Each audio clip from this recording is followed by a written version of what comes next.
Sports, sports, sports.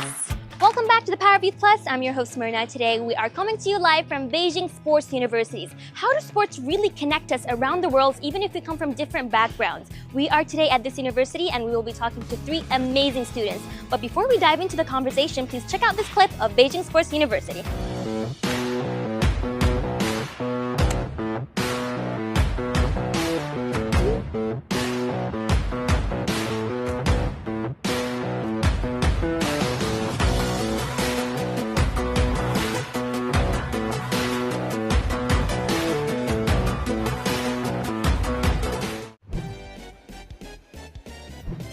Welcome back to the Power of Youth Plus. I hope you enjoyed the video of Beijing Sports University. We are surrounded by so much enthusiasm and energy since we are at the University of Sports here in Beijing. I'm also gathered with 3 students. Guys, can you say hello to the audience? Hello everyone, my name is Rin Jing. I'm majored in administration, especially sports policy. I'm Meiru. I come from Jiangsu and Zhenjiang in China, and I major in intercultural communication and exchange in sports. Hi, my name is Arfan, and I'm studying our university's strength and conditioning.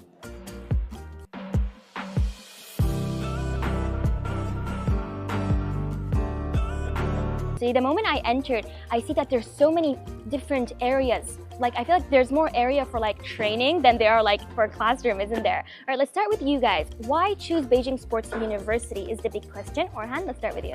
Before, I was an athlete in track, sprints. Yeah, I want to continue my sport by my family members, all family members. It's like my parents. They say like, if I enter to sport university, so I can get any support. Yeah. And then I think, okay, I can do it by myself. So I find a job in Chinese petroleum company. And then from 2014, I became a sports university student. Yeah. Oh, what a story! That because of your passion and love for sports, you really struggled and worked hard to make sure that you got to sports university. What about you guys? What made you choose sports university? Well, my decision to study at Beijing Sport University actually stems from my interest in the intersection of sports, language, and international affairs. I have been very passionate about sports since childhood and was a member of the track team in my primary school. And also I love to communicate with people, especially people from all around the world. So I really enjoy talking to people like in English or in other languages. And that led me to majoring Serbian in Beijing Sport University in my undergraduate course. And then now I am in my master course. I chose to stay in Beijing Sport University because I think this experience really can help me enhance my capabilities in sports communication and global cooperation. I think lots of people don't know that a sports university can also offer so many different languages as well. Can you introduce your institute and tell us a bit more? Yeah, well, I think it's for the preparation for 2022 Beijing Winter Olympics, because we are a sport university and we surely offer like a volunteer and translator for the Winter Olympics. So I think the university back then, they thought that we really need a bunch of people who can speak multiple languages and to like really participate in this international event. So they start this major, and I actually do have friends from Serbia even before I majored in Serbian. So yes, so that was like I really want to speak with them in their native languages. So that's why I chose this. Actually, in the earlier 2 years at the university, I studied Russian. Yes. What a fun thing to join all 3 of you. You all can speak Russian and Serbian. Russian, yeah. Yes, and later I transferred to golf program. So I'm not a professional athlete. You said sports administration is what you're majoring in? Yes. What made you want to choose that major? Because I think sports is should be accessible to everyone, not just athletes. And administration bridges government, audience, and community. I'm interested in 50-minute circle because it put more effort in allocation of the sports resources, and through community facilities boost people's health. And I'm lucky that I'm born in a families of doctors, and my parents often emphasize that good well-being is very fundamental to a full life. Right, so you all shared that you all grew up really playing sports. Now I want to ask you a bit more. I do know now, growing up in China, since I think first grade or something, sport class is very important in school. Can you tell us a bit more about you growing up? Like how frequent did you have sport classes in school in China? From my experience from Jiangsu, we have, I would say, up to 4 or 5 PE lessons, more than 1 hour every week.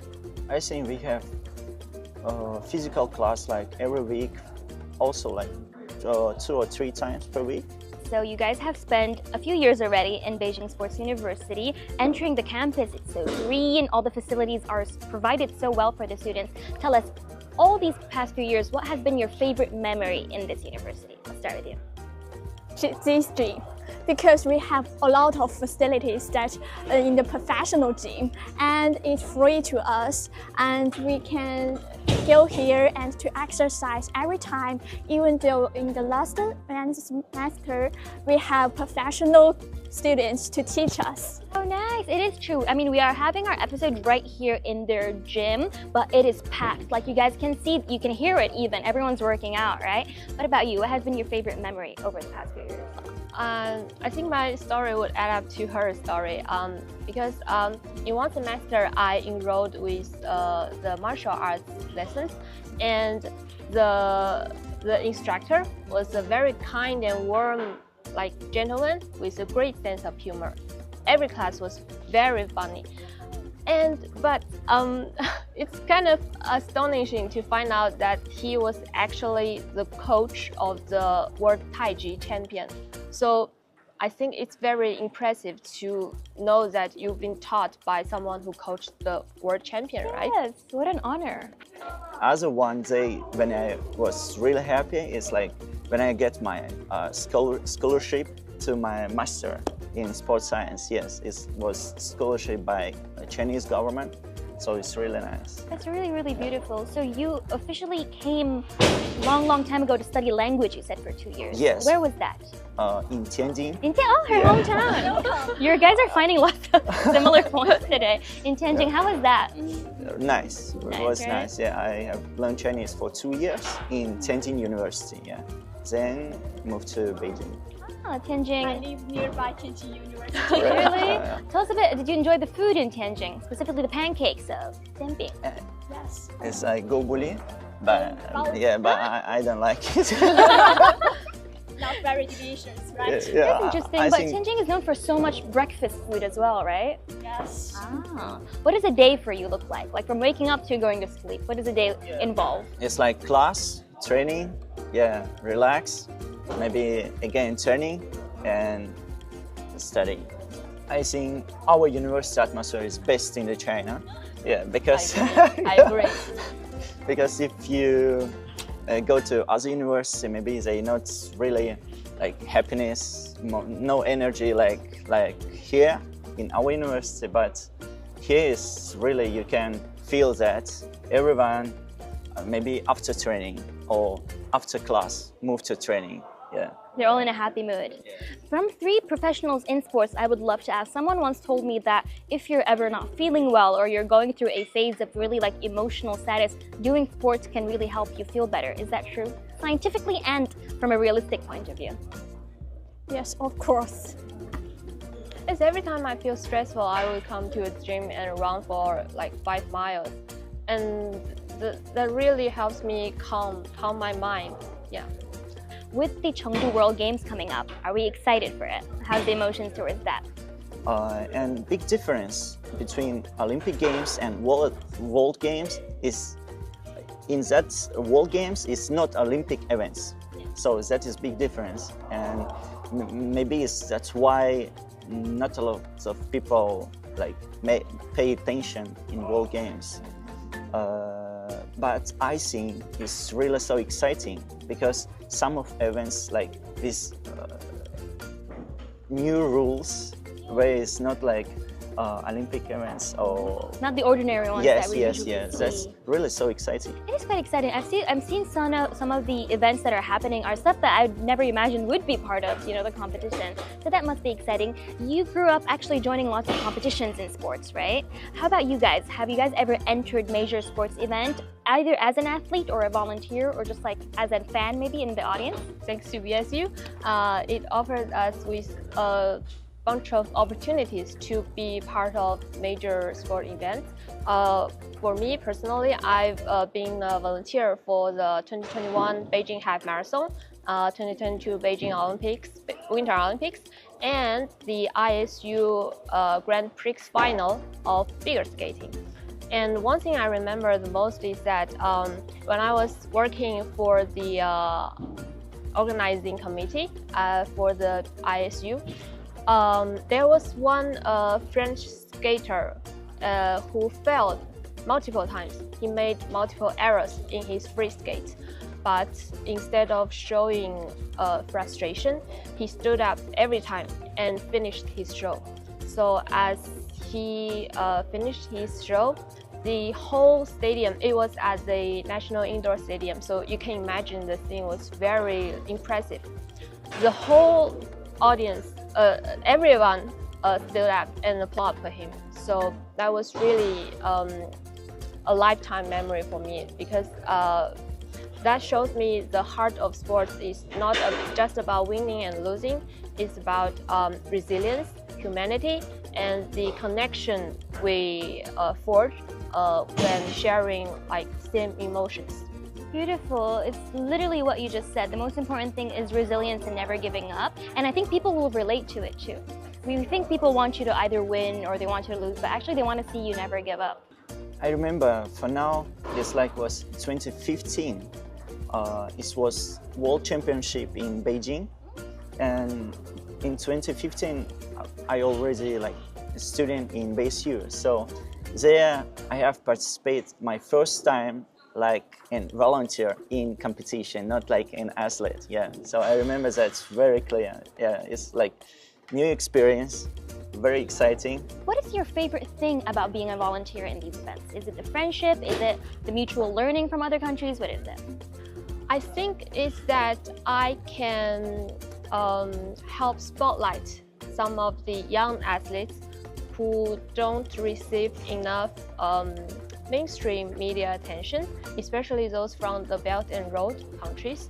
And I would like take short videos of them, or like do a little bit of interview with them and post it on my personal blog and social media. So I think it's a really nice way to like show the world that our young people, young athletes, we all unite together. Yeah. So let me ask you, since you mentioned sharing stories and blogging, we are living right now in a generation where everybody has a phone, of doing live stream, of doing a short video, or even posting a text or a post. If I were to hand you a phone right now and be like, share a story that will really inspire people through sports, what would that story look like? Maybe I want to share some methods of training or the mind of training, because I play golf, and golf taught me that patience or respect for others is very important, and you need to get the grips or get the swings very carefully and powerful. Merna, let me ask you, being a student here in a university that is, I would say, with so much Chinese coaches and Chinese students, what do you think is the difference between Chinese sports in comparison to something you grew up learning? I think in this system, maybe Chinese coaches focus on like more and more. Yes, like in the training. Yes. So if like coach see like after training, I feel good. So it's mean not enough. You must continue. Like I think here is like this. Yeah.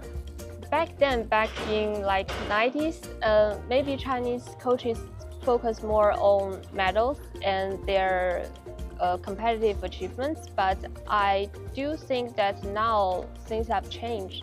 Like we have a lot of like instructors and coaches. They coach the athletes in a scientific way, so they don't tire out, so they don't burn out at one time. So I think maybe the coaching like style a bit of difference, because you don't see much Chinese coaches smile at, right?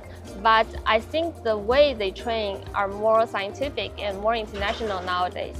Speaking of Chinese coaches, I have heard that during the Olympics, lots of athletes actually have a relationship with the coaches that is like family.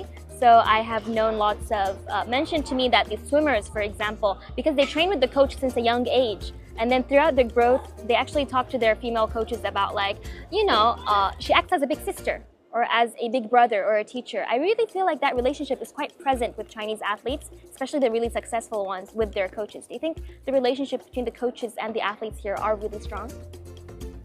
Only this relationship can get really good results. Yeah, if athletes and coach or coach team, like head coach, have really good relationship, they can get really high results. Yeah, I think the mutual trust between them is really, really high. And this, like, everywhere is the same, not in China or outside of China. Everywhere is same. It takes the bond between them maybe to make Yes, really certain progress. All right, well, to wrap up our episode, we have three very actually international sport enthusiasts here. I would love to ask you, if you were to act as a bridge in the future through sports, how would that be? And what are your future aspirations after graduation? If I want to enter the career in sports, maybe I want to enter the government, because government put more effort and put more resources on sports resources, and they can join in the event operation or the legacy planning. I think especially for international events, is very important. I develop myself right now. It's like to be a really high-level coach, to coach like Olympians and gets really high results in pro sport. Yeah. Can we look forward to seeing you in the future on the screen with the teams, right? Yeah. We look forward to seeing Orhan. Stay tuned for future Olympic or even bigger sports events. We'll see Orhan as a coach there. Yeah. Well, I would love to combine my language skills, my media literacy, and my sports background to like really involved in this international sports cooperation. I might be working at some international sport organizations. For example, well, my dream is to enter the IOC, but we'll see about it. And I want to act like a cultural ambassador and a storyteller to share with the world how does Chinese sports spirit look like, and share with the world through like this international platform how we Chinese young people, young athletes, how we experience sports and how we express ourselves. We had such a cool episode for all the sports lovers around the world, and you really shared how sports, in the end of the day, is not bounded by countries. There is no boundaries for it, and no matter where you come from, we can all be related and connected through sports. Thank you so much for watching us. This is The Power of Youth Class. See you next time.